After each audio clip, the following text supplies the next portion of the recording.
Meanwhile, the struggle for women's equality continues in many aspects of American life and in countries around the world. I am convinced that our daughters can contribute just as much to society as our sons.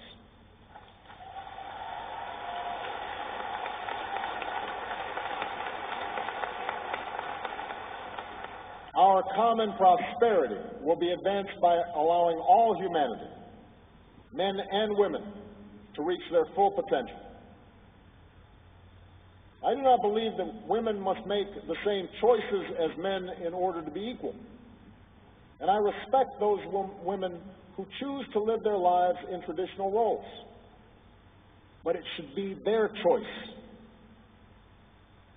And that is why the United States will partner with any Muslim-majority country to support expanded literacy for girls and to help young women pursue employment through microfinancing that helps people live their dreams.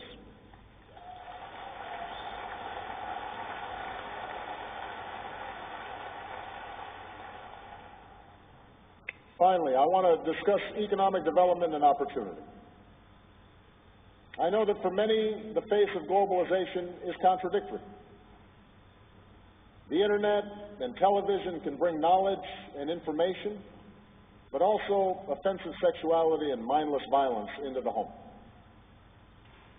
Trade can bring new wealth and opportunities, but also huge disruptions and change in communities. In all nations, including America, this change can bring fear.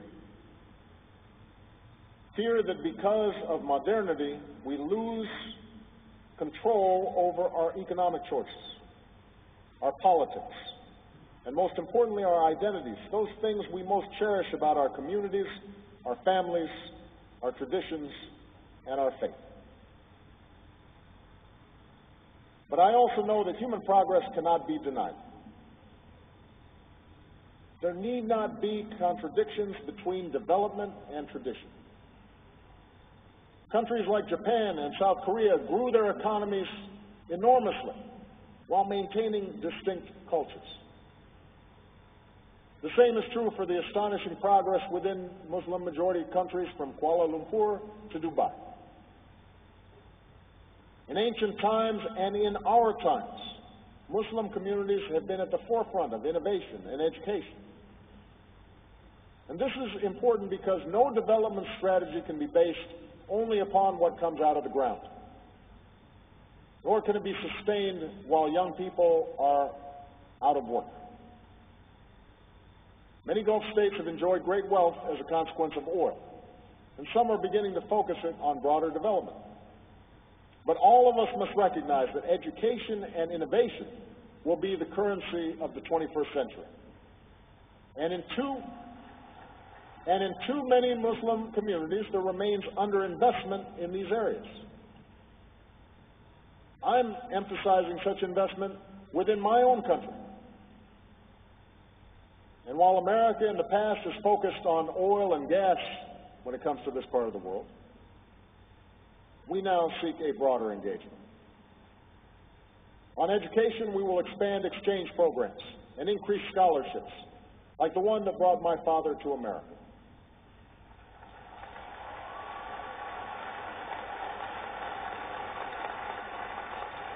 At the same time, we will encourage more Americans to study in Muslim communities. And we will match promising Muslim students with internships in America, invest in online learning for teachers and children around the world, and create a new online network so a young person in Kansas can communicate instantly with a young person in Cairo. On economic development, we will create a new corps of business volunteers to partner with counterparts in Muslim-majority countries. And I will host a summit on entrepreneurship this year to identify how we can deepen ties between business leaders, foundations, and social entrepreneurs in the United States and Muslim communities around the world. On science and technology, we will launch a new fund to support technological development in Muslim-majority countries and to help transfer ideas to the marketplace so they can create more jobs. We'll open centers of scientific excellence in Africa, the Middle East, and Southeast Asia, and appoint new science envoys to collaborate on programs that develop new sources of energy, create green jobs, digitize records, clean water, grow new crops. Today I'm announcing a new global effort with the organization of the Islamic Conference to eradicate polio. And we will also expand partnerships with Muslim communities to promote child and maternal health. All these things must be done in partnership. Americans are ready to join with citizens and governments, community organizations, religious leaders, and businesses in Muslim communities around the world to help our people pursue a better life.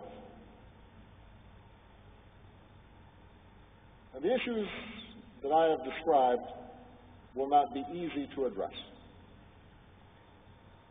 But we have a responsibility to join together on behalf of the world that we seek. A world where extremists no longer threaten our people and American troops have come home. A world where Israelis and Palestinians are each secure in a state of their own, and nuclear energy is used for peaceful purposes. A world where governments serve their citizens and the rights of all God's children are respected. Those are mutual interests. That is the world we seek. But we can only achieve it together. I know there are many, Muslim and non-Muslim, who question whether we can forge this new beginning. Some are eager to stoke the flames of division and to stand in the way of progress. Some suggest that it isn't worth the effort, that we are fated to disagree, and civilizations are doomed to clash. Many more are simply skeptical that real change can occur. There's so much fear, so much mistrust that has built up over the years. But if we choose to be bound by the past, we will never move forward. And I want to particularly say this to young people of every faith, in every country. You, more than anyone, have the ability to reimagine the world, to remake this world. All of us share this world for but a brief moment in time. The question is whether we spend that time focused on what pushes us apart, or whether we commit ourselves to an effort, a sustained effort, to find common ground, to focus on the future we seek for our children.